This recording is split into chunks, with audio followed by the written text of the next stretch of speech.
Michael Saylor just made one of his boldest claims yet. In a brand new Bloomberg interview, Saylor doesn't only drop yet another seven-figure price prediction. He says we may be witnessing the end of the four-year cycle entirely. No more bull runs, no more bear markets, just one long march upward from here. It's going up forever, Laura. Let's take a listen to what he had to say on Bloomberg right here. How do you expect the asset to continue a price increase at these levels that we've seen? I mean, can it keep that up over the next 5 years, over the next 10 years? And at what point do we see, winter coming again? Because that's been a permanent fixture of this asset class, right? It's gone from 0 or 1,000 to 20, and then back down to 3 or 4, and then up to 50, and then back down to 15, and now up to 110. Like, when does it drop again? Winter's not coming back. We're past that. We're past that phase. If Bitcoin's not going to zero, it's going to $1 million. And you have all the evidence you need to determine that, right? The President of the United States has determined he supports Bitcoin. The cabinet supports Bitcoin. Scott Bessent supports Bitcoin. Paul Atkins has shown himself to be an enthusiastic believer of Bitcoin and digital assets. Ken Tez at CFTC feels the same way. The banks are going to custody Bitcoin. Bitcoin has gotten through its riskiest period. The accounting has been corrected. There's now only 450 Bitcoin a day available for sale by natural sellers. That's the miners. At this level, that works out to about $50 million of Bitcoin available for sale every day. If that $50 million is bought, then the price has got to move up to find any seller that's price sensitive. Now, if you do the math, you'll actually see the Bitcoin Treasury companies by themselves are buying the entire natural supply. Yeah. BlackRock and the ETFs are buying another measure of that. And we've got nation-state actors coming into the space. So I think when Bitcoin rallies, if it surges to 500,000 or $1 million, then maybe we could talk about it crashing down by $200,000 a coin. But at the current price levels, it only takes $50 million to turn the entire drive shaft of the crypto economy one turn. And you've got the Trump Media Organization announcing $2.5 billion. You've got GameStop announcing $500 million. You've got my company that's raising billions and billions of dollars. So the writing is on the wall. Bitcoin's moving higher. How do you expect?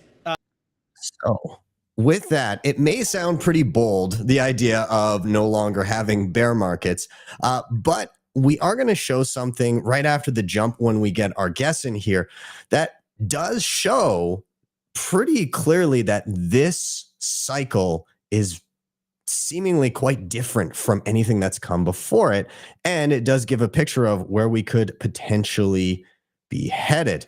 On top of that, Michael Saylor has also been doing the rounds as per usual, but more recently, he visited Jordan Peterson and his 8.7 million subscribers, dropping Bitcoin truth bombs in what could be yet another massive orange pilling movement for a broader audience. So today we're going to discuss this and plenty more. In terms of why we're bullish, we're going to be joined by Walker America of the Bitcoin Podcast. I hope it did that voice justice. Marty Bent from TFTC and Nico Moran, the master of Bitcoin news from Simply Bitcoin. This is a big one. You're not going to want to miss a beat. I am Ben with the BTC Sessions. This is your daily session.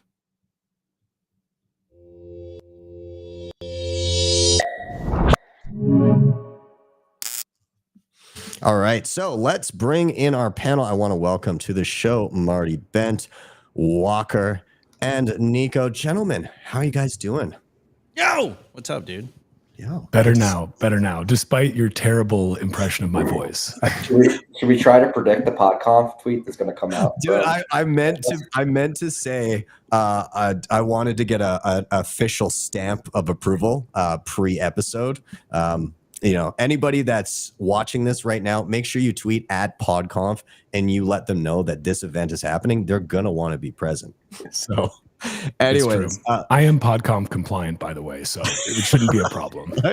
I think we're all approved. I'm pretty sure. Yeah. Sessions, do we still do that thing where if we open a drink, we have to do it without muting?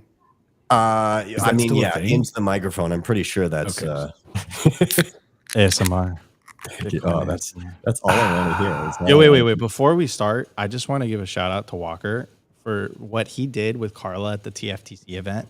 Was fantastic. That was incredible, dude. That was art. That was like a theater play. That was incredible. We were a little nervous, I'll be honest. And also shout out to PubKey, shout out to Marty and TFTC for putting all that together. It was a hell of an event, but we'd never done a live skip before. So we were like a little bit you know, a little bit nervous about it. Like, what if this just like bombs hard? Like, what if we're only funny recorded? Luckily, it didn't. Went pretty well. We were pretty lubed up with alcohol going into it. So, like, you know, even if it did bomb, we were gonna have a good time either way. Dude, me and Opti felt like morons following up with a meme review. We're like, dude, we didn't prepare enough for this. What are we doing? It was a good meme review, to be fair. I appreciate I think it. it was particularly impressive because people thought we were going into intermission, and then the spotlights went on you and Carla, and you literally put asses back in seats and put on a hell of a show. It was incredible. It was incredible. It was incredible. Yes. I feel very sad to have missed that. I love a good spectacle. I wish I could have seen that. Oh, I think we're gonna have to do it again. Is all I can say. Yeah, absolutely. Yeah. Fantastic. Well, gents, I appreciate you all joining the show today. This is Why Are We Bullish? And just to kind of get the ball rolling here, I do want to chat a little bit about, you know, what was said here, just in general. And the thing I was alluding to is taking a look at kind of the difference of the past cycles here and kind of these blow off like retail FOMO tops that we've seen the past, you know, 2017, 2021, you know, and before that 2013. And it looks very, very different, and it feels very, very different this time around, just in terms of it has felt painful because it's just been this slow, steady grind. And I guess my general question to you is, do you buy Saylor's line of we're past that, we're not going to get these distinctive cycles and these massive, like, are kind of par for the course 75% corrections? Is it more of this 45-degree angle in the coming years? So I'm curious to hear your thoughts. I mean, I think the halving naturally starts mattering less and less the more halvings that take place, right? Like that's natural. It's having a increasingly diminishing effect on the total new supply that is being issued. Of course, it's going to have less of an effect. So whether or not there's a distinctive point where we can say, yep, this is the point where having stopped mattered, we're in the, I don't want to say it, but we're in the super cycle, or whether or not it is kind of still just like chopping around, but that chopping starts to be a little bit, you know, more, let's say, regular, like it's not happening in that cadence with that 4-year cycle. I'm not sure, but boy, you hate to say like this time feels different, but sure does feel different. Well, I would add to that too. I would not be surprised. And I think whether it's the halvings or I think another important thing to take into consideration, like having been in this for 12 years now, which is hard to believe. If you go back to like 2013, 2014 era, the way sort of these blow off tops would happen is you'd have some sort of news event that would send people to Bitcoin, the price would go up, they'd FOMO in, and then ultimately retail would get over their skis trading shitcoin. So the sort of path in was they would go buy Bitcoin, then they'd send their Bitcoin to Poloniex or Bittrex or Cryptsy, God forbid, rest in peace to all three of those.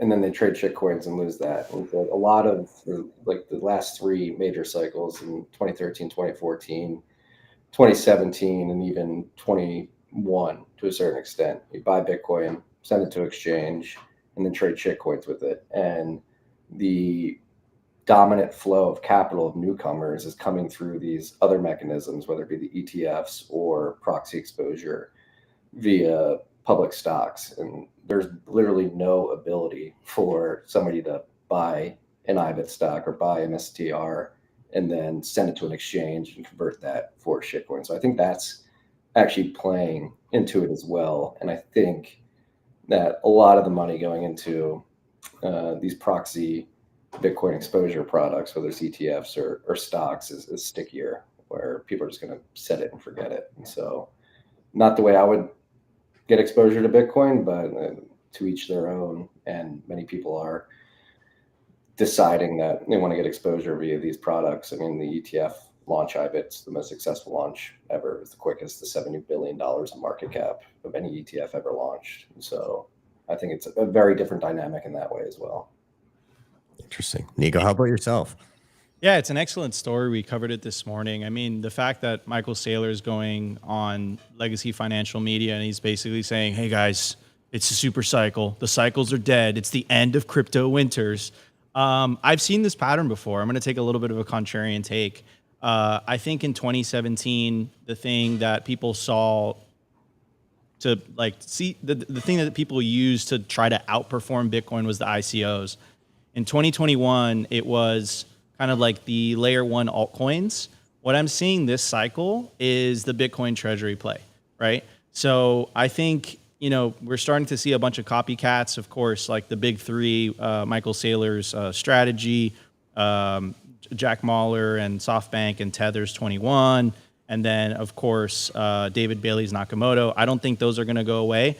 But the copycats, which are popping all over the world, I think they're going to start cutting corners. And they're going to take leverage and they're going to try to do whatever it takes to raise money and buy Bitcoin. And then I think eventually something's going to blow up and then we're going to have a crash. I mean, I've heard this so many times, right? You know, this is the Bitcoin super cycle. The cycles are done. We're heading to $1 million. But, you know, I've just is a very, very familiar pattern. But you can tell like Saylor's emboldened. You know, and rightly so. He was vindicated. He earned his stripes. I mean, he bought at the top at 2021. I remember seeing him at Pacific Bitcoin. You know, his company was down billions of dollars, and he was just silent, just on the VIP section, sitting in the main, like watching all the panels, saying nothing. And then, of course, like all of us Bitcoiners go through, he had a vindication story, and you know, his stock outperformed, and the guy looks like an absolute genius, and I think he is. So, yeah, I mean, I think this cycle's, maybe it's an unpopular take. I get a lot of heat when I say it, but I think this cycle's ICO, layer one, which was 2021, is these Bitcoin treasury companies. You know, I think the more copycats pop up, I think the higher the probability they're going to cut corners, and then eventually someone's going to take too much leverage, and then a domino effect happens, and then bam, bing, bam, boom, we're in another bear market. Can I take the contrarian point to that contrarian point? So a contrarian to contrarian. Yeah, I got Opti soundboard. I got Opti soundboard with me. Oh shit, it's a contrarian derivative. Dude, I've got a soundboard too. Don't make me use it. Sessions told me no, but I might have to. But no, what I wanted to say is, motherfucking boy. I'm not going to get through this. Okay, I'll be very quick. I promise. My thought here is that I agree with you, Nico. Like it does, the Bitcoin treasury companies do feel like ICOs. They do feel like they're layer one shitcoin hype, right? They could feel, you could even say, oh, it feels like the, NFT bubble that also blew up around that same time. However, all of those things, ICOs, NFTs, layer one shitcoins, those all sucked potential value that would have gone into Bitcoin, and they sucked it away from Bitcoin.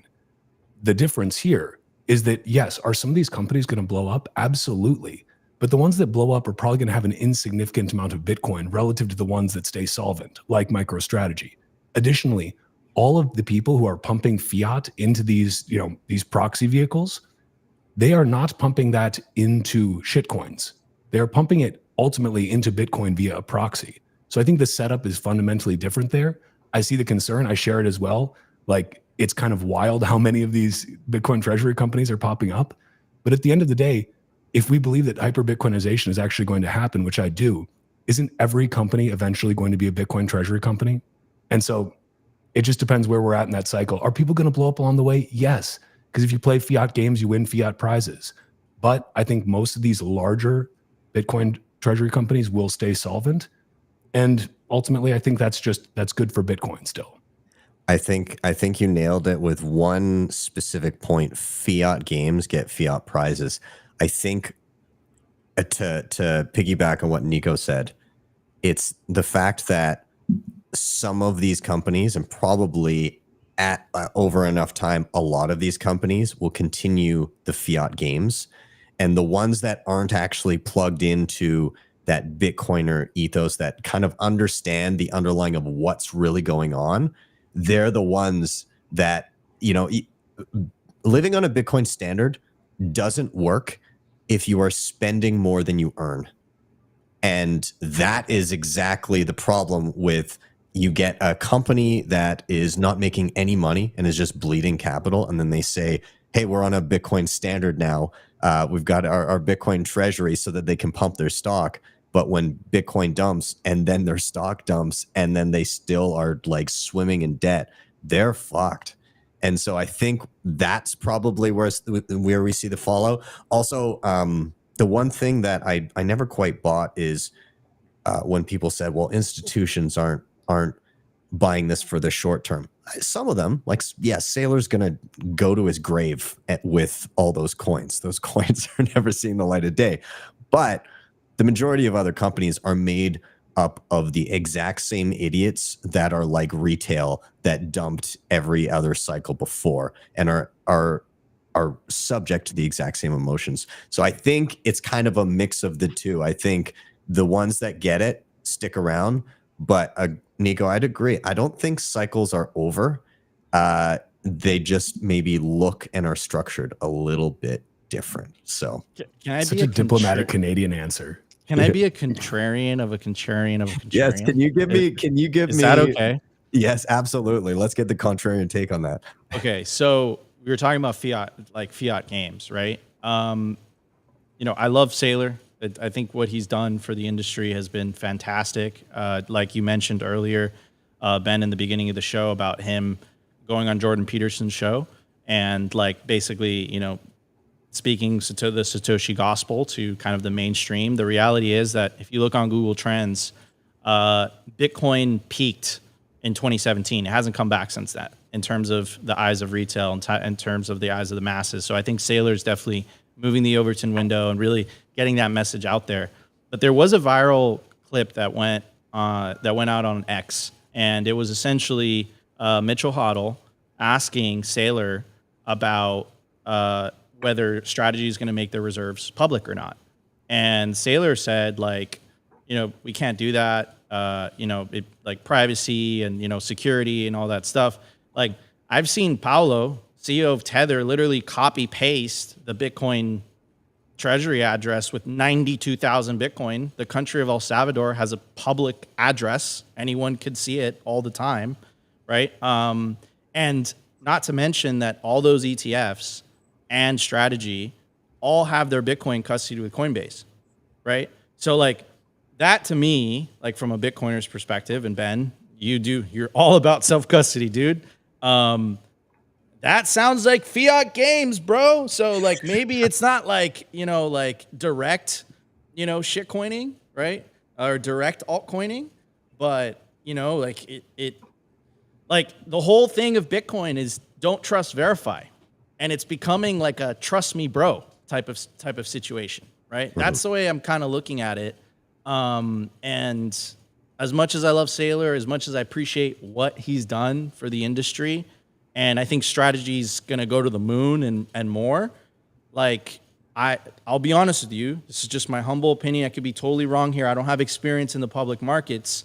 As a Bitcoiner, that answer that he gave didn't sit well with me. No, I fully agree. I thought that shit was lame. In terms of it adds, he was saying it's too risky to share the public addresses, but like you know, in terms of actual risk to the underlying asset, it's the key management, right? Like it's different if you're, say, an individual or you're a company who hasn't disclosed the amount of Bitcoin you have. But when you're like, hey, this is exactly how many Bitcoin we own, and then somebody says, show me the address, and you say, well, that's too risky. That puts the Bitcoin at risk. Well, not really. It's still secured by the same keys. It's not like you can work backwards from the keys, the public address, to compromise the keys, and you're already trying to be transparent with what you have. So I just really didn't buy that answer. I thought it was pretty weak.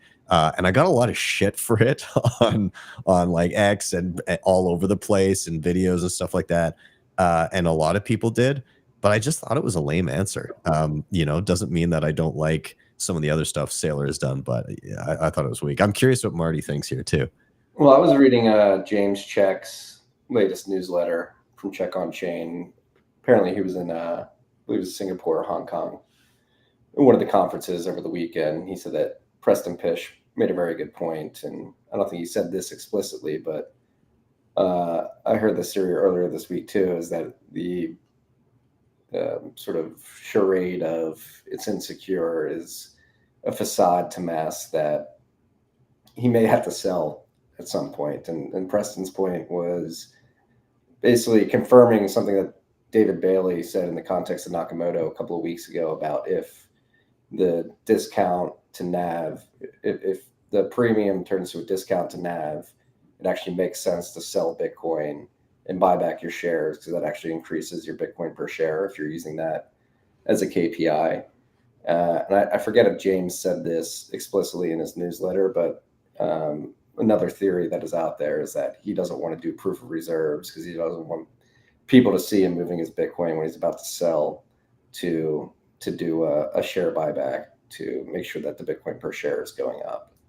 It's something they haven't done historically, but they've been getting increasingly creative with their strategy. I hate the name strategy and like talking about what they're doing, but they've been getting increasingly creative with what they're doing in terms of financial engineering. And I wouldn't be surprised if something like that arises in the future where they actually sell Bitcoin to increase Bitcoin per share if it gets the discount to NAV.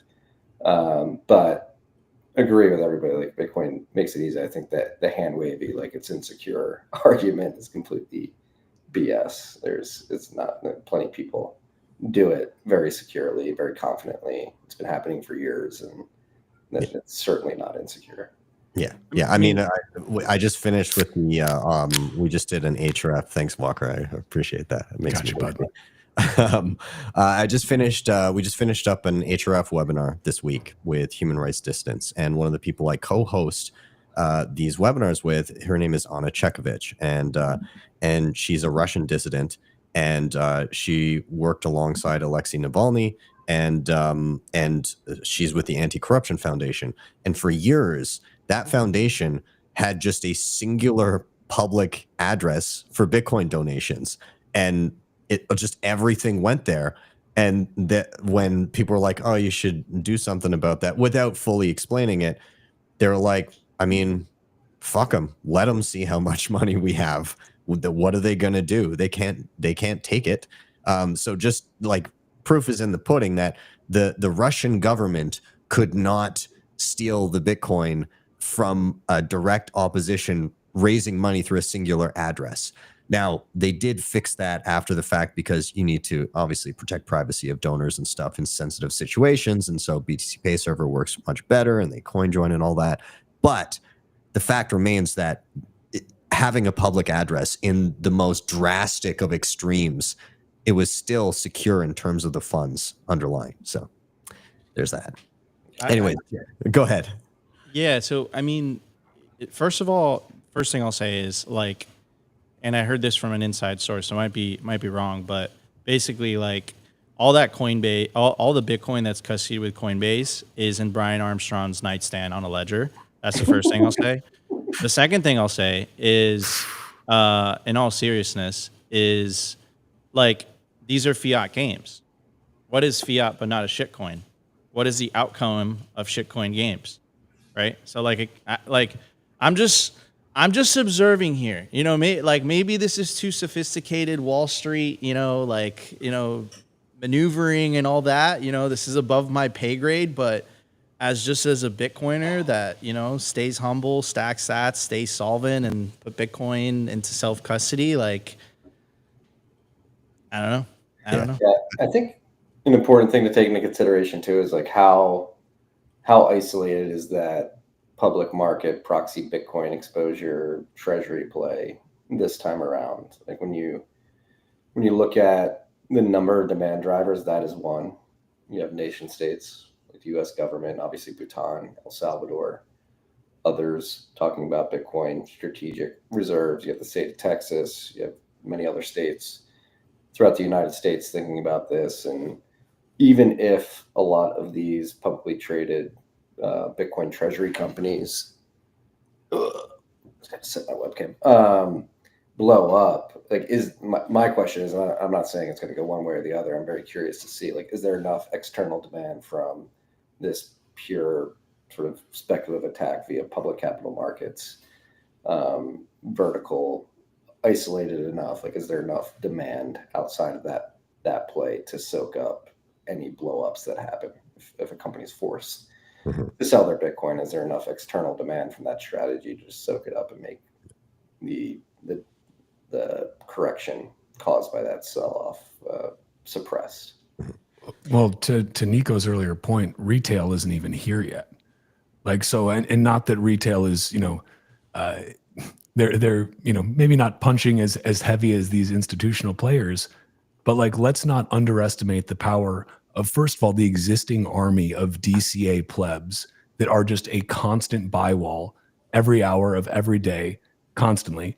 But then also, like, when we hit another stretch of kind of FOMO where people realize, oh, this thing is running and I need to get on board this train because nothing stops this train. And like, I don't want to be left here at the station, with my dick in my hand.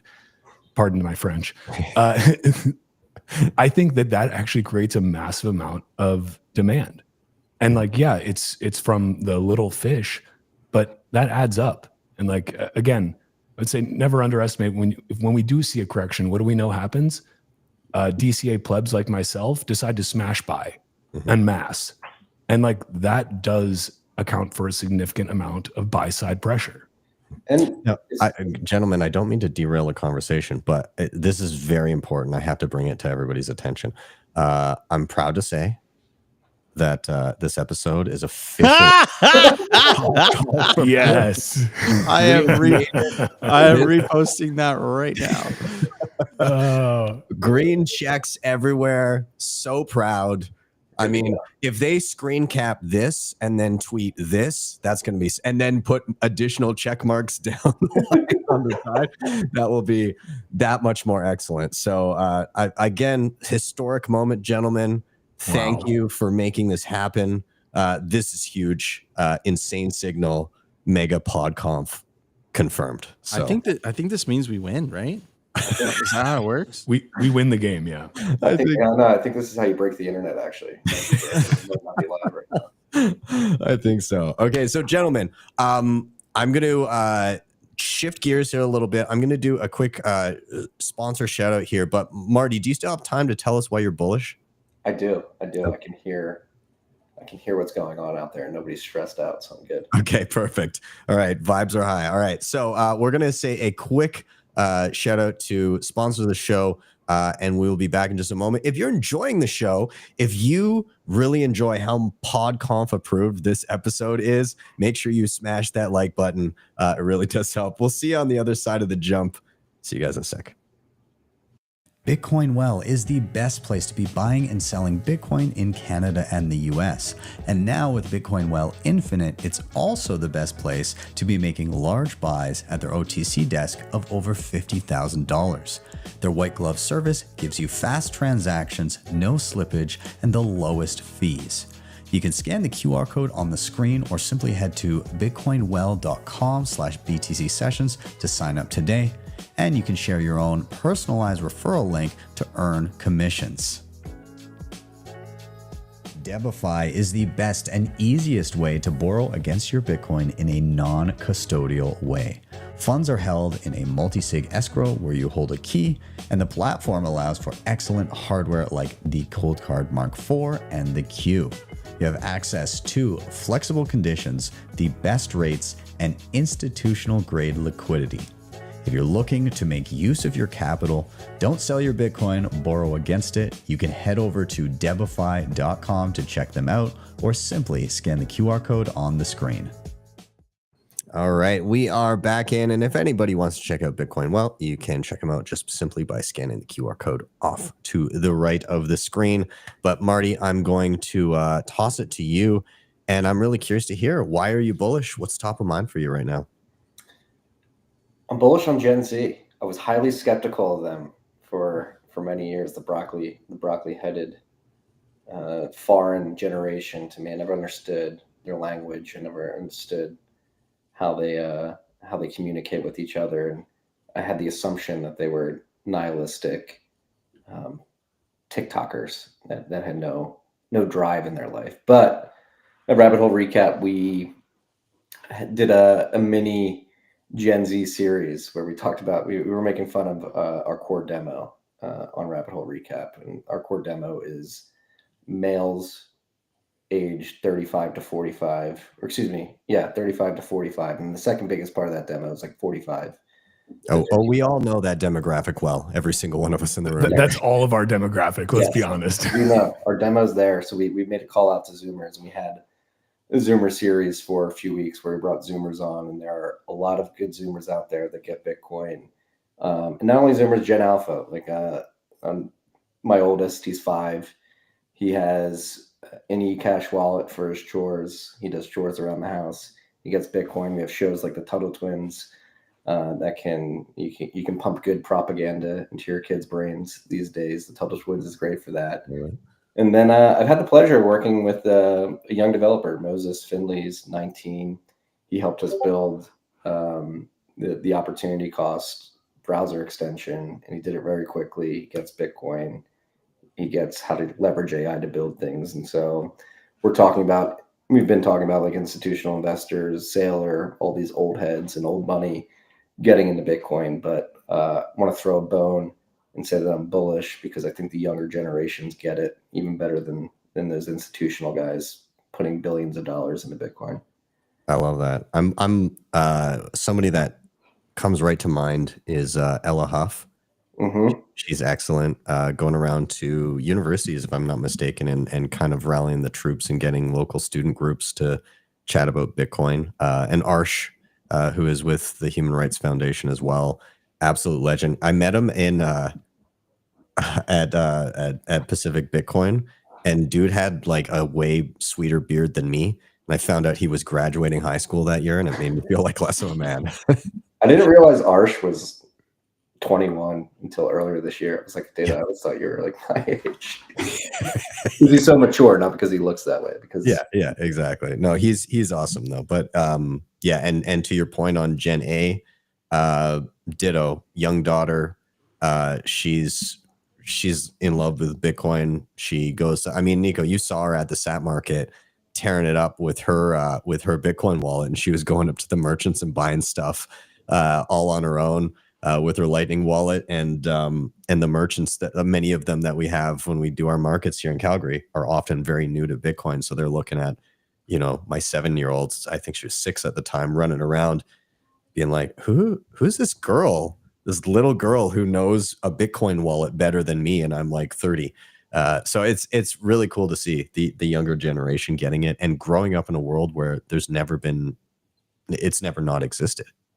If you're a parent out there, and we do very limited screen time, but Tuttle Twins, if you're looking to indoctrinate your kids with good propaganda that is actually sort of open to human flourishing, freedom, and sound economic policy, put on the Tuttle Twins. It's crazy. I'll ask my 5-year-old, like, what is Bitcoin? He'll be like, it's hard money, can't be controlled, only 21 million. Satoshi Nakamoto created. And I didn't push him towards it. I just put on Tuttle Twins episode 1. He watches a few at a time, and his favorite just so happened to be Bitcoin. And maybe some osmosis from hearing me and the wife talk about it every once in a while, but it is his favorite episodes. The two of them are favorite. His favorite. Tuttle Twins crushes it. Yeah, Ben, he would recognize you because of that's hilarious. In episode 2. That's awesome. That is super cool. My daughter was pretty stoked when she saw that episode too. It was a proud dad moment. So. That's awesome. And I mean, Nico, Walker, both parents now as well, with a flourishing Bitcoin. I mean, between the 4 of us, we're raising a village here already. I mean, well, no, our wives are our wives are putting in all of the elbow grease on that one, or a lot of it anyways. Between the 4 of us, we have almost as many kids as Elon Musk. So we're doing okay.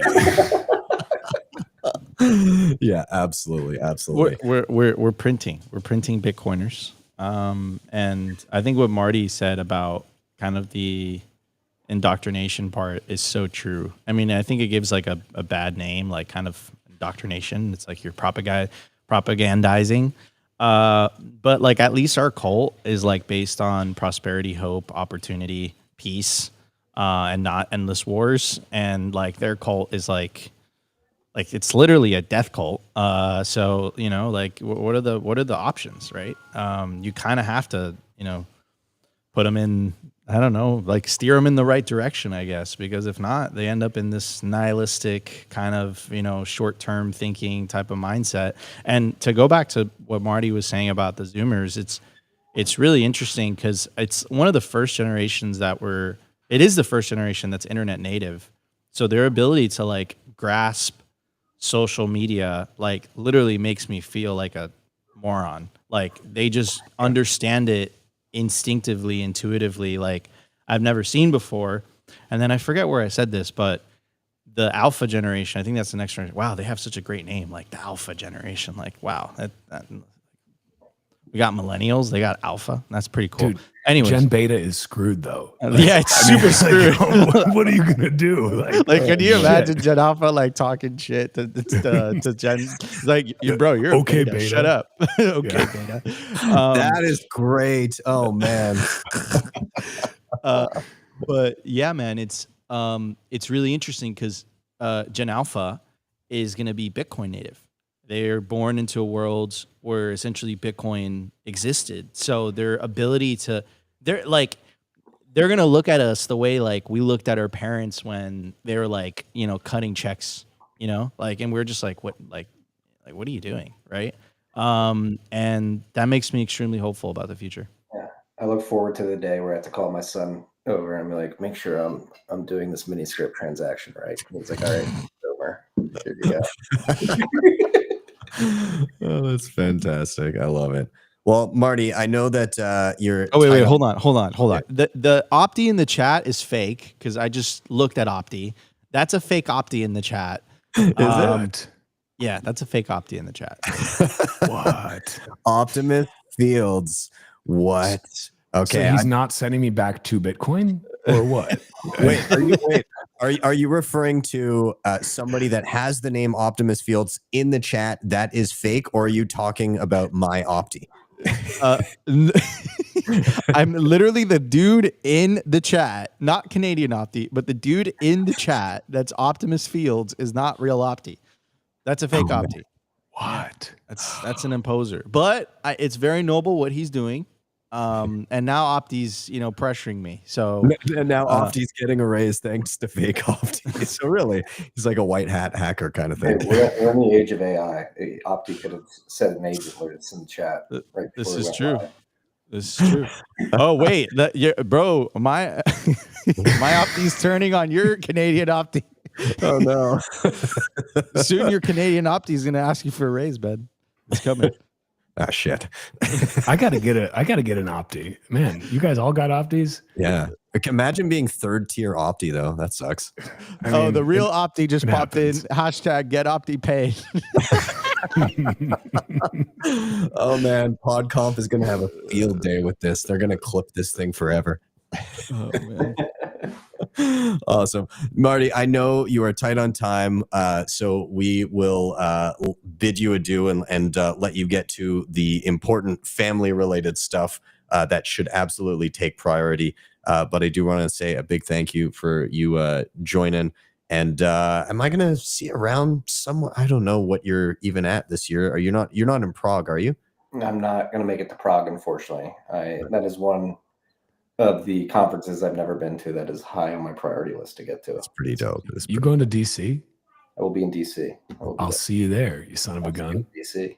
Nice. Awesome. Well, Marty, thank you so much for joining us. If anybody hasn't, make sure you go check out TFTC. They're regularly crushing it over there. So much appreciated. It's been an honor and a pleasure. Enjoy the rest of your nights.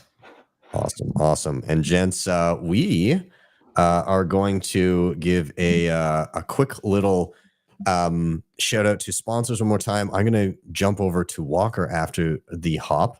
And Walker, I'm going to find out why you're so bold. I know you've been holding it in. I kept on telling you not to say it earlier. Now I'm worried that because I didn't think of anything.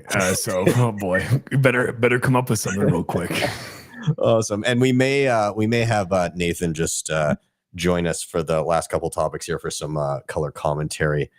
So that he can get in on the fun here. So Canadian Opti may yet make Dude, an if appearance. you bring in your Opti, I'm bringing my Opti, bro. I mean, I don't even have an Opti, you guys. Come on, this is I know, Walker. Just deal with it, bro. Just deal with it. It's okay. We'll both. Bro, you have Carla, dude. What are you talking about? Oh, hey. Carla's not going to like being called an Opti. I mean, That's an upgrade. I like Opti, but I wouldn't want to marry him. You know what I mean? So, no offense, Opti. Awesome. Okay, well, gents, we're going to take a quick break here, and we'll see who we have in the room on the other side of the jump. Maybe there'll be an Opti, maybe there'll be two. Nobody knows, really. I have no idea what's going on. We'll be back in just a moment. And smash that like button, by the way. Don't forget to do that. We'll see you in a sec. Looking for a simple and secure way to manage your Bitcoin on mobile? AQUA Wallet has you covered. It's user-friendly and puts you in full control of your Bitcoin with secure self-custody. AQUA also supports Lightning and Liquid Network, making fast, cheap Bitcoin payments and asset transfers easier than ever. Plus, it even supports stablecoins, giving you ultimate flexibility. Built on open source code, AQUA is transparent, trustworthy, and perfect for beginner and pros alike. Ready to upgrade your Bitcoin experience? Click the link in the show notes or scan the QR code on the screen now to download AQUA Wallet today. Securing your Bitcoin doesn't have to be complicated or invasive.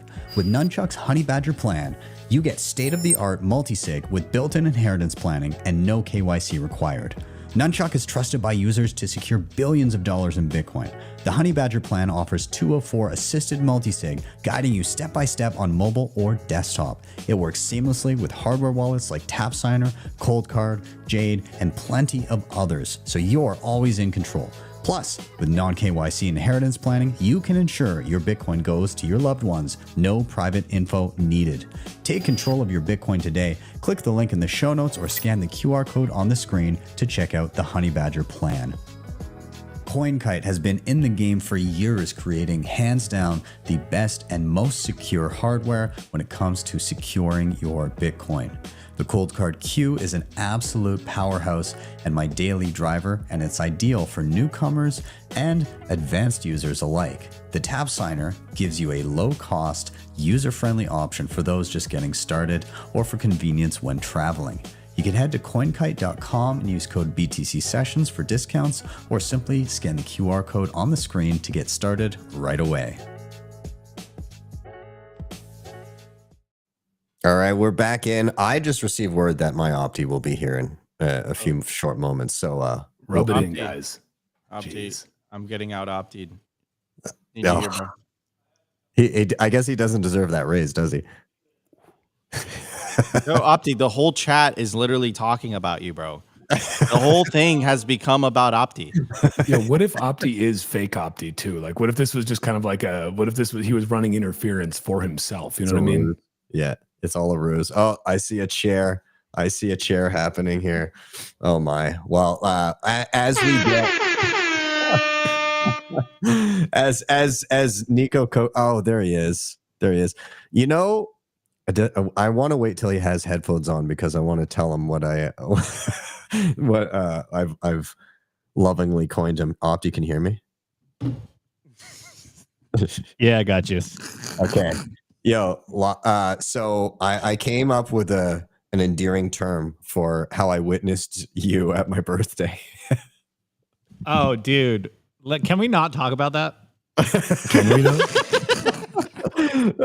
We all had lots of drinks, but Yeah, Opti, I had too many. yeah, Opti sometimes gets sloppy, and Hey, that's slander. I've coined the term slopty. So when You know, sloppy. honestly, that's pretty fitting. I'm not gonna lie, that's pretty fitting. No. Hey, to clarify here, there's a very special person that is to blame for this, aka Mrs. Sessions. that is not untrue. It's her fault. she did feed you all of the tequila, so Literally all of the tequila. It was horrible. Yeah.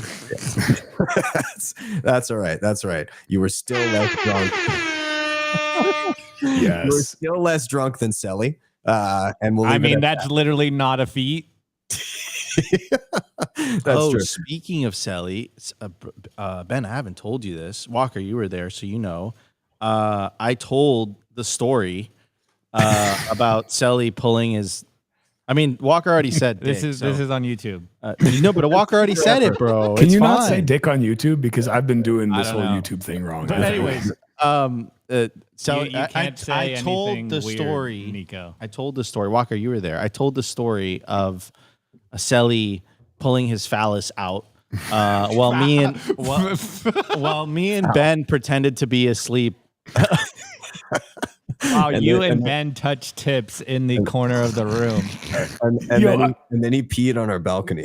I'm standing. There's literally by, a bathroom.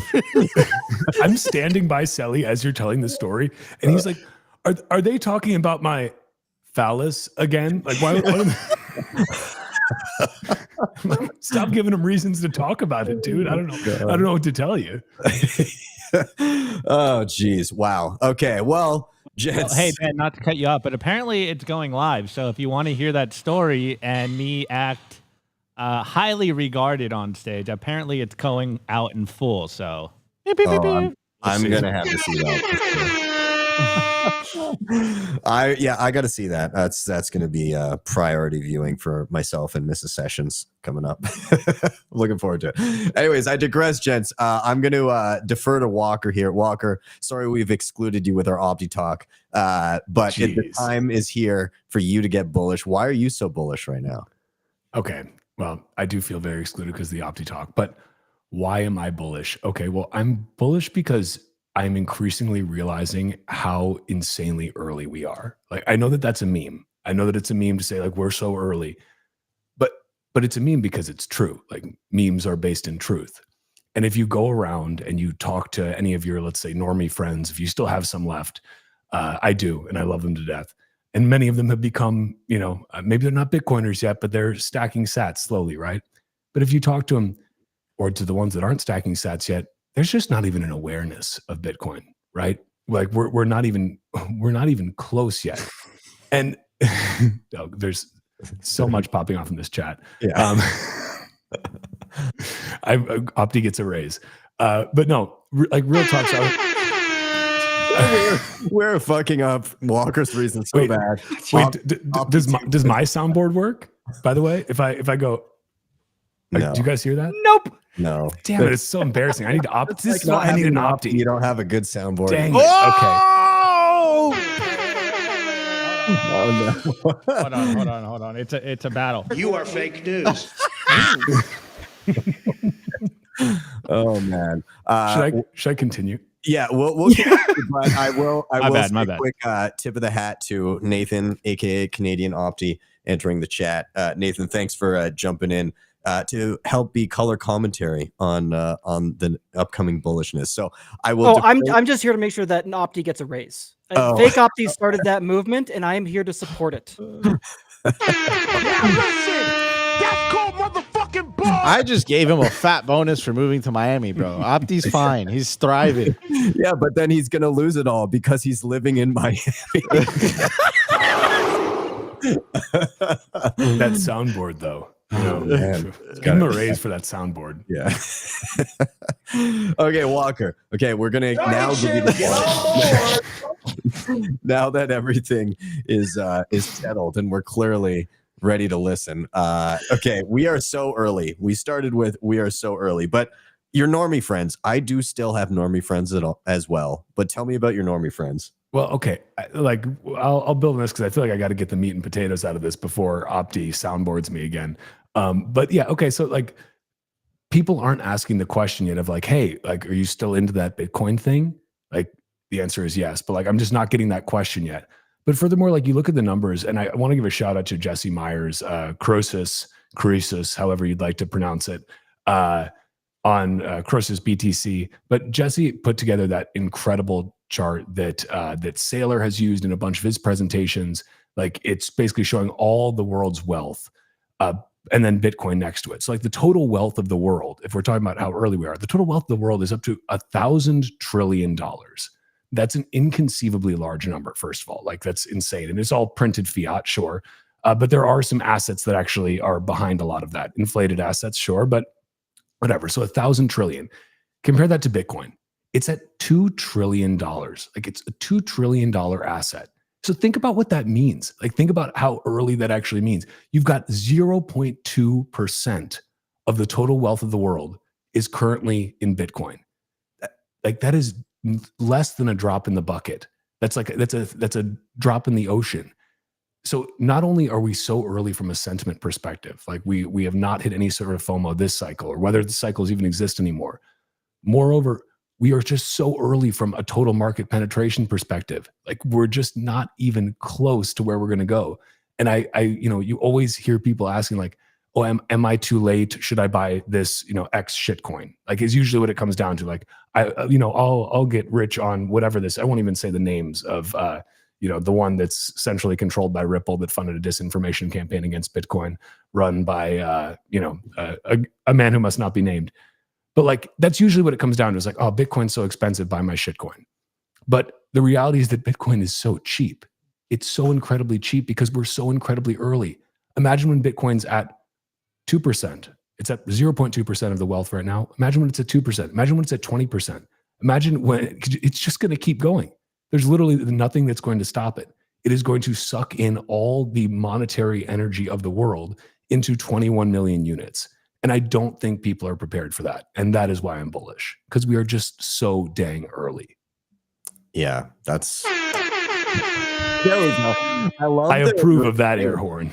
The restraints to wait for that. I'm very impressed. You should get a raise for that. Give this man a raise. Yeah, I'm a professional. Technically, if I switch with Opti right now, I'd be in between two Optis.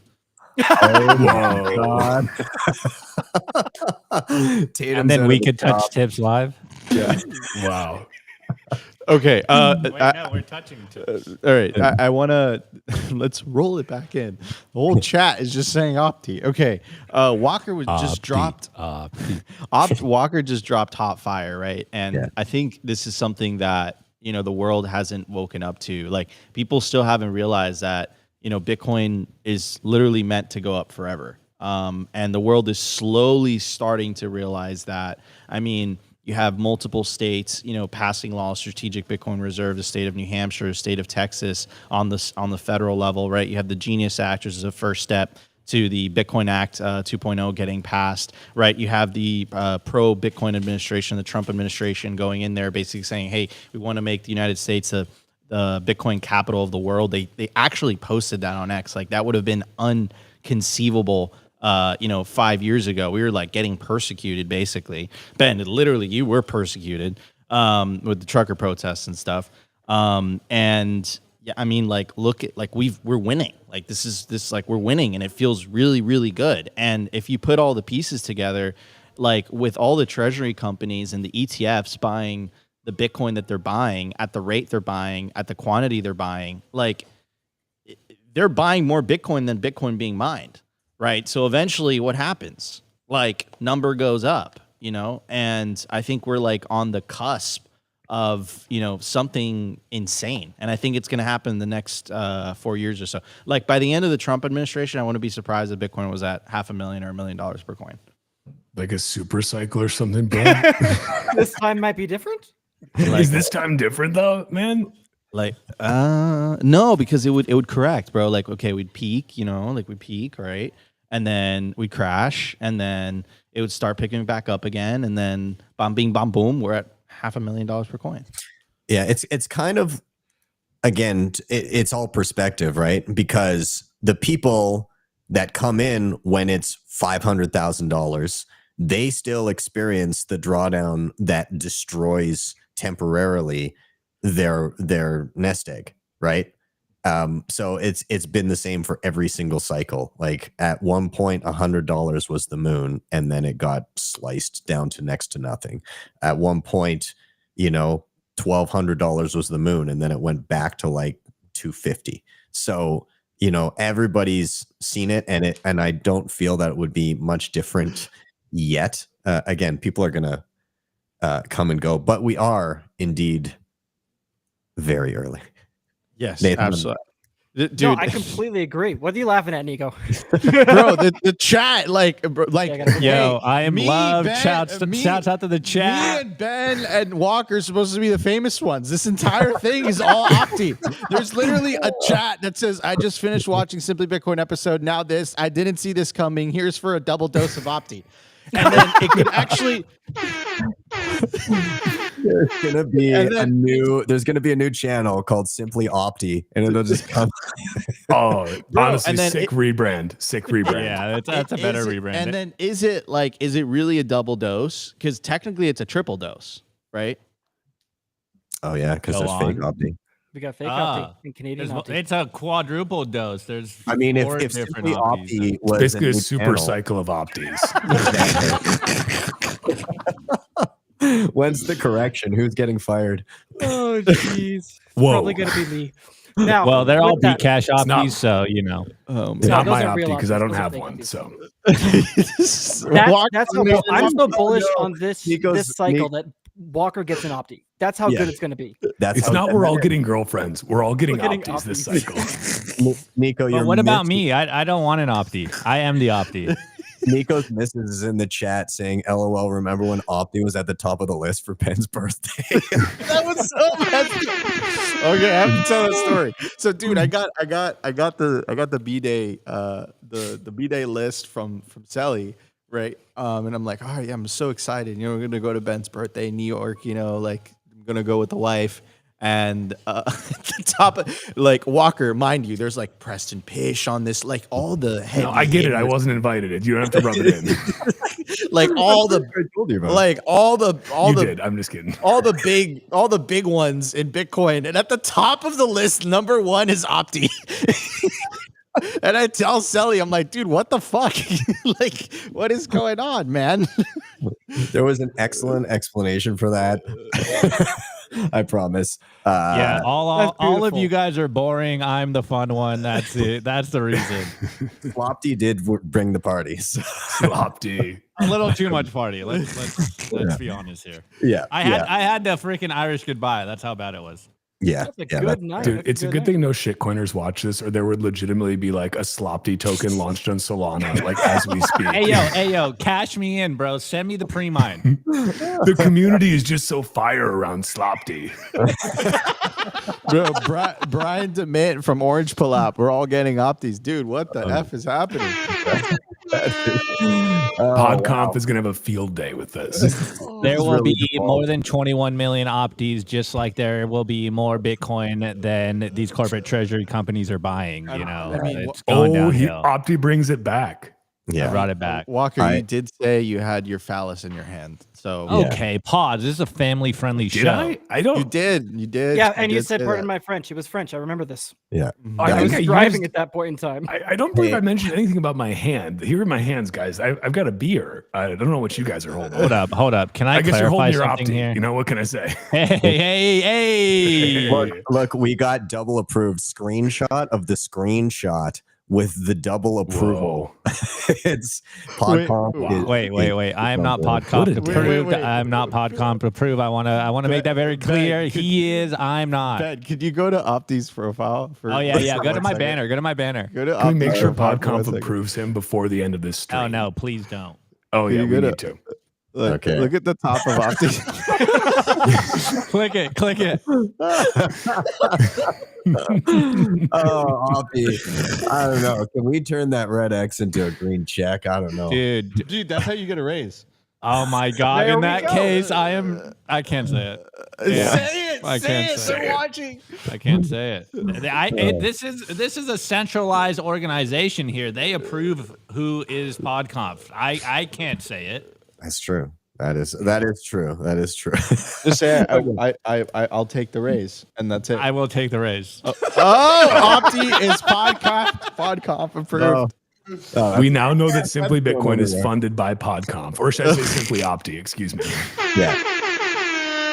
Now, Yes. Nathan, you've only been doing the show for a little while here. Do you think that you could be expedited to also PodConf approval in record time? Oh, absolutely. But in order to make that happen, I'm going to need the Opti clan, all this fans in the chat to get behind it and really push it. I can't do it without Opti's support and endorsement. Yeah, That's fair. I think so. Sorry, I'm choking on my saliva, but sorry, wasn't prepared. Unrelated. Unrelated. This is a cult following. The Knights of Opti are a decentralized band of savages. I do not actually lead them. They just kind of have exalted me as their leader. You should have you should make a group like the Ben group. You know about the Ben group? Yeah, right? yeah. The Opti group. Why are there so many Bens though in Bitcoin? Because I know. it's the best name. 51% attacked on Bitcoin by the Bens. It might be. There's a lot of Bens. Yeah. A lot Steve of Bens. Barber named his kid Ben. Yep. Obviously. Coincidence? I think not. I don't think so. Yeah. There's just so many. Now, like, also we have to undo the damage of a few unsavory Bens out there. Ooh, yeah. There's been quite a bit of who is the guy? The Ben. The guy in New York. Yeah, that evil. Oh yeah, fucker. Ben Losky is such a bag of shit. That dude. We have to undo that name. There's also Ben. Who's the guy who movie star OC? Ben McKenzie. Oh yeah, the Hollywood. Yeah. We got to undo Ben Awful. McKenzie. Yeah, he's really making me great look show bad. though, great theme song, and what a bummer that guy turned out to be such a wiener. You know what I mean? Like, what a bummer. It's so disappointing. That was like one of those guilty pleasures of the childhood. Wait, how do you not have a sample of the like California? You know, like we all know it. I don't know. I do want to mention in the chat. No raise for you. Putting pressure on Ben. Canadian Opti gets a raise, but not in Canadian dollars. Please don't denominate in moose shekels. The ice peso is atrocious. I literally do denominate Canadian Opti's pay in US dollars and pay in Bitcoin. So It's wonderful for me, not so great for boss. Okay, so from fake Opti in the chat. From the Shot High down. Council of Optis, you should pay him denominated in liras. Oof. Dude, no. You know, shout out to the Turkish people though, if we're talking about the Turkish lira. Facts. Because like legitimately, like I know a bunch of hardcore Bitcoiners in Turkey who were made into Bitcoiners because their currency, their official inflation rate is 50 to 75% per year. The actual inflation rate is over 100% per year. Yeah, it's like crazy. the fact that business still gets done in that country and that people are still able to like make shit happen is freaking a testament to human ingenuity in the face of government mismanagement. So like shout out to anyone who has exchanged their liras for Bitcoin because you are up massively on that trade. yeah. Now listen, that's called motherfucking boy. I saw a clip of there's a guy on Twitter, Financial Physics, and he did an awesome little comparison to what it would be like if you had just kind of the regular wage of 1971 today. And he was saying, how would it feel if you were getting $6,000 a week? It was your salary. And for most Americans, that would completely retool your life. It would be like an astronomical change and you wouldn't have a worry in the world. And he made the comparison by saying, okay, this was the I think minimum wage or something like that, or median wage back in 1971. It would have bought you 1.8 ounces of gold every single week. And then if you translated that today, it'd be $6,000 US per week for your wage. Like how, and so he's like, it's not that things have gotten more expensive. It's just like the US dollar has become that much dog shit over that period of time. It's really debilitating, and people really don't realize what has happened or where to point the blame. They just know something's wrong, right? Like You're completely right. And even going back to Walker's point about being early and how early we are in this cycle. If you remember, we started off there in this conversation as well, too. I think one of the biggest things is not only like the knowledge asymmetry, but kind of touching on what you're getting at there, Ben, is people will know things, but not even necessarily believe them. In the sense that we know either Bitcoin's going way the fuck up or it's going to zero. We know that, but even now it's still hard to believe. There's a better chance, I think, of the Bitcoin Act passing than I think we give it credit. And even to most people in even just the US, they know their dollars are dog shit. They know they've lost purchasing power, but it's still hard to kind of emotionally accept that to the point where you actually take action to do something about it. Yeah. It's also insane that like we're all ragging on the dollar, and rightly so, because it's lost 99.9 whatever % of its value since the Federal Reserve was created. and has lost a significant portion of its value just since 1971 when Nixon took us off the gold standard. But like, let's also remember that the dollar is the prettiest horse at the glue factory. Like, it's the best of the worst. Like your Canadian moose knuckle or moose shekel or whatever it is, that is done way worse. I mean, Canadian moose shekel. Every other currency, like, so how many have failed along the way? Like the dollar is literally the best of the worst. You can make the argument maybe the Swiss franc is slightly better than the dollar, but like the dollar is still the global reserve currency, right? Yep. Like, so like from a volume basis, like it is still the, you know, number one, but like that's insane. The bar is so low. Like the bar is so insanely low. It's just like, hey, what if we just had money that like didn't fucking lose its, sorry, I forget what YouTube didn't flip and lose its value all the time. Like, what a novel concept. Like, hey, maybe you should try this Bitcoin thing. But then most people are still just like, no, I'll just invest in, I have a diversified portfolio of dividend stocks in the S&P 500. And I'm really good with, treading water at 7% growth per year, which doesn't even keep up with the actual monetary inflation. So I think I'm doing great.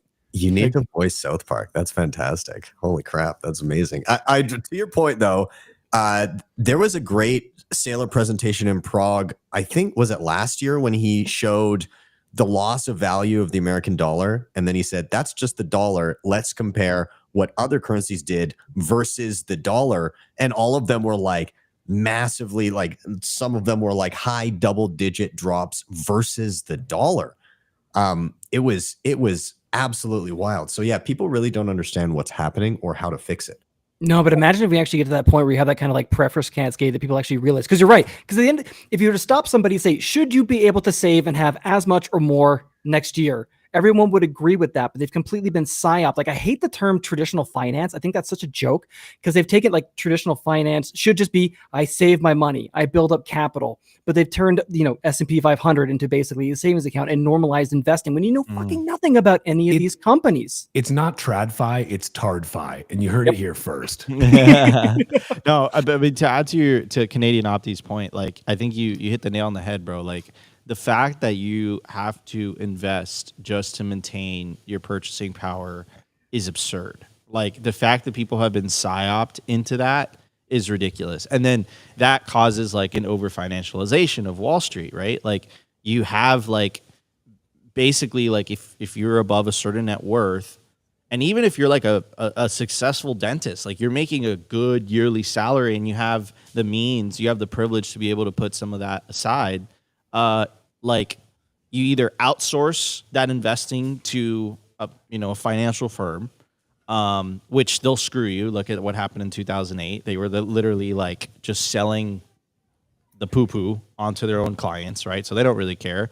You're forced to buy real estate, right? Or you're forced to buy gold, or you could buy Bitcoin, right? Like, it's crazy, right? It's so nuts that we live in this type of world, man. And like, why can't you just focus on your craft and save your money and just go about your life?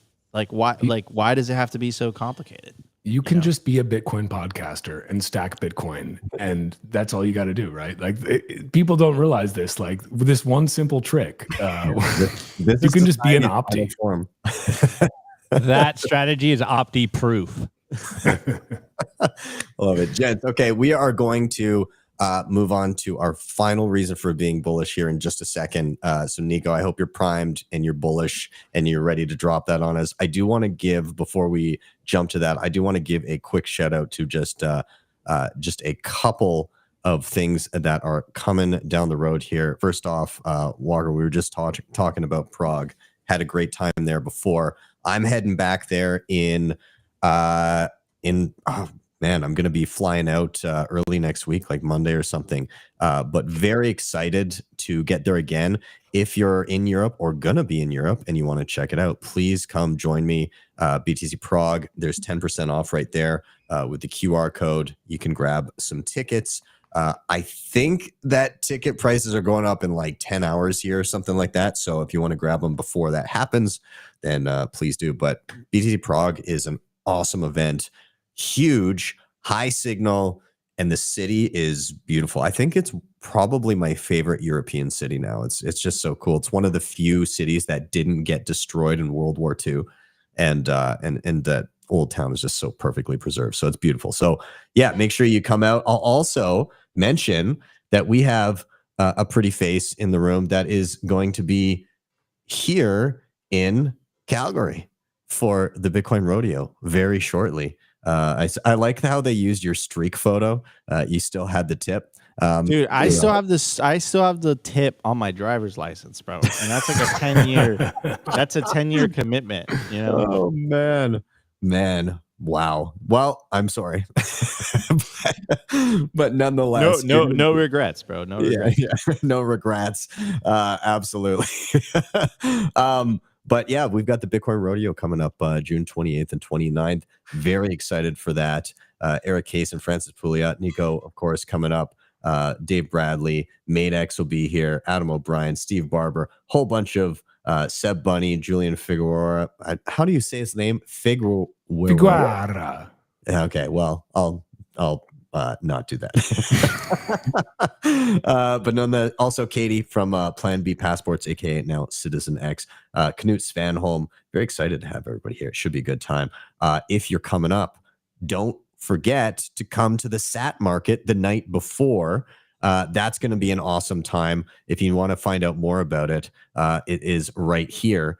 You just scan that QR code, but we do it every time. We've got an incredible base of Bitcoiners here in Calgary, and it's just an evening market this time around, the night before the Bitcoin Rodeo. Come out, spend some sats, help build the community. I genuinely do believe it's super important. And the last little thing that I will mention is that we have the Bitcoin Survival Workshop happening in Banff, Canada, the Monday after the Bitcoin Rodeo. And so this is like a premium workshop for a small group of people. It's in the mountains. We have just a couple of spots left. So if you want to get in there quick, then please do. I believe I have it right there. And yeah, so it's going to be an intimate group of people. We're going to go up. We've got all day workshop in between. We will be doing a hike of a mountain. It includes your room, your food, cigars, whiskey, and all the workshop material, and a cold card queue. So it's going to be a good time. So make sure you come out. It should be awesome. But anyways, I digress. I'm going to shut up now. And Nico, I'm going to toss it over to you. Dude, why are you bullish? Yeah, man. I mean, like, we won, right? You know, like, we won. Like, that's pretty much, you know, game, set, match, all the things that we thought were going to happen in Bitcoin, you know, the fork wars, the China mining ban, the regulatory attacks, like, you know, living through that, there was a lot of uncertainty. I mean, Ben, you kind of experienced it yourself, you know, the Canadian truckers protest, and kind of the regulatory environment up there. And, you know, every single time these things happened, whether it was the fork wars, whether it was the China mining ban, hash rate dropped 50%, you know, one of the most powerful countries on the face of the earth, controlled by the CCP, you know, banned Bitcoin mining within their borders, and the Bitcoin hash rate, not because of a central party or a CEO or anything, bounced back in 9 months. And the hash rate decentralized in the process.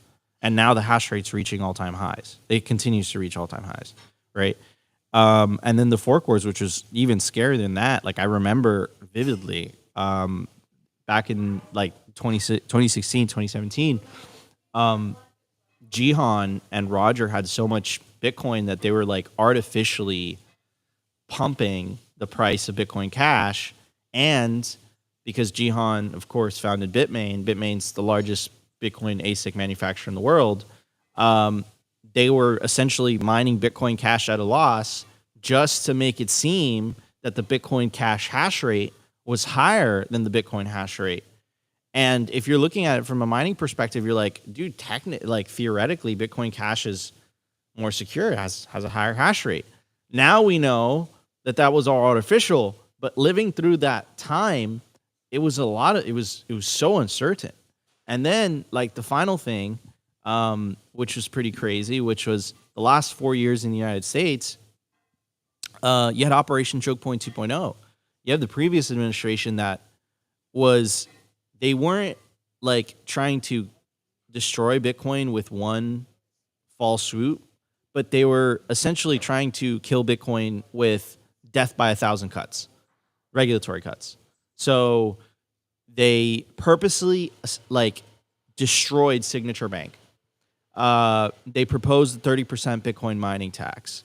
They arrested the Tornado Cash developers, which set a precedent that the Treasury can sanction open source software. Mind you, sanctions are meant for individuals and countries, not open source software. But they did open source software for a reason, because you know what else is open source software? Bitcoin, right? And then when they successfully arrested the Tornado Cash guys and Coin Center sued them and they lost the case, a month later, they arrested the Samurai guys, right? So that backfired tremendously because they forced our community to throw our hat in the ring of politics. And the way politics works in DC is if you're not in the room, you're not in the deal. Bitcoiners are not in the room before this previous administration. And they kind of forced us into a corner to say, dude, no, right? And then, of course, smartly so, I don't agree with everything he does, but smartly so, Vivek Ramaswamy picked up on this, and he told Trump about this. Ben, I think we were still doing the show at the time, and we were like going through this, like these motions of, you know, like Trump testing the waters. If you vote for me, you know, I'll stop CBDCs, and the crowd would go wild, and he'd be like, oh, you guys really like that. If you vote for me, I'll ban CBDCs. And everyone's like, ah! And then a week later, it was Trump basically saying, look, if you vote for me, I'll end, you know, Elizabeth Warren's basically war on crypto. And then he promised to free Ross. And we got Ross Ulbricht freed. Like, that is a testimony to the power of our movement as a voting bloc, as a voting demographic, right? And now we have a pro-Bitcoin president in the White House whose media organization just announced that they're buying all this Bitcoin. So we have the president who has exposure to Bitcoin. We have the vice president who has exposure to Bitcoin. Our RFK at Bitcoin 2024 at the fight basically admitted that he has the majority of his kind of net worth in Bitcoin, and he's a cabinet member, right? Tulsi Gabbard spoke at the Bitcoin 2023 conference.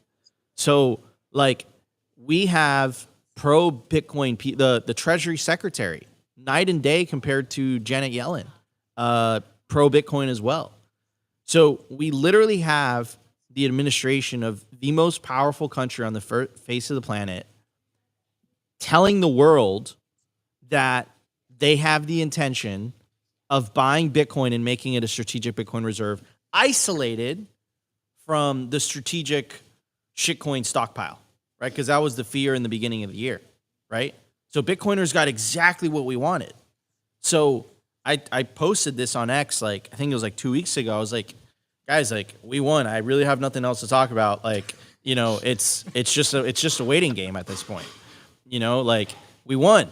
Like, Bitcoin defeated what we needed to defeat, you know, and it's glorious to see. Obviously, I still think, like, you know, the IMF is a problem. I still think the European Central Bank, I mean, they're going to self-implode if they go down the CBDC path, but I blame that on Opti because Opti dated Christine Lagarde. And when Opti left Christine Lagarde, you know, she took a vendetta to, like, you know, try to destroy Bitcoin and launch a CBDC.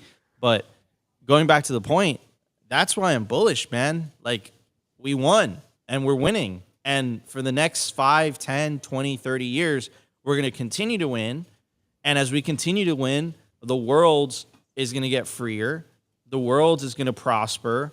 The world is going to be filled with hope, peace, opportunity, and prosperity again. And we haven't seen that. I mean, like, if you think about it from, like, a historical standpoint, the last century, excuse my French, sucked ass. We had 2 world wars. We had the introduction of the Federal Reserve in 1913, which coincidentally was the same year that the federal income tax was introduced, right? And fast forward, you know, 110 plus years later, here we are. And you have the president moving the Overton window, Howard Lutnick, Treasury Secretary, also him saying he's going to buy hundreds of millions of dollars of Bitcoin on Pomp's podcast, basically a saying like, look, like, why do we have an internal revenue service? We can have an external revenue service. Like, why don't we end income tax for people that are making under 150K? Is that politically feasible this cycle? No. But you know what it is doing? It's moving that Overton window. So in 10 years, the question isn't going to be, what is money? We already won that.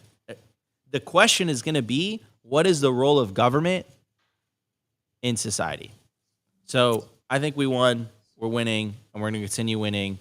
And I think Trump's promise to us at Bitcoin 2024, you're going to get tired of winning. I'm kind of tired. This is dope. He also promised 150K. Where's that? Yeah, where's that? I mean, he failed us on that. I'm not tired of winning. Yo, but Nico, I think, yeah. Walker, you just Why started is it your only podcast. when I talk do you bust out the air horn, huh? Because you're spitting bars. Walker, you just started your podcast, bro. Like, talk to me in 5 years and tell me if you're not tired of winning. I mean, it is the fastest growing Bitcoin podcast in the world, as many are saying. So, I mean, I get it. Like, that's just what the scuttlebutt is in the street. You know, that's what people are saying. But no, real talk, I agree. Like, we are winning. And one thing that I want to point out to people, because I've noticed that there's this sentiment that's like, some people get a little bit angry when you're talking about like, oh, the US government is doing this, the US government is doing that. Like, you know, look at this, pay attention to this. This is what winning looks like. Like, winning looks like every nation state and every company in the world trying to acquire Bitcoin. If Bitcoin was an abject failure, the US government would not be putting plans in place to try to acquire it. If Bitcoin was an abject failure, companies would not be issuing debt using these fiat instruments to acquire Bitcoin. If Bitcoin was a failure, none of us would be here podcasting about Bitcoin.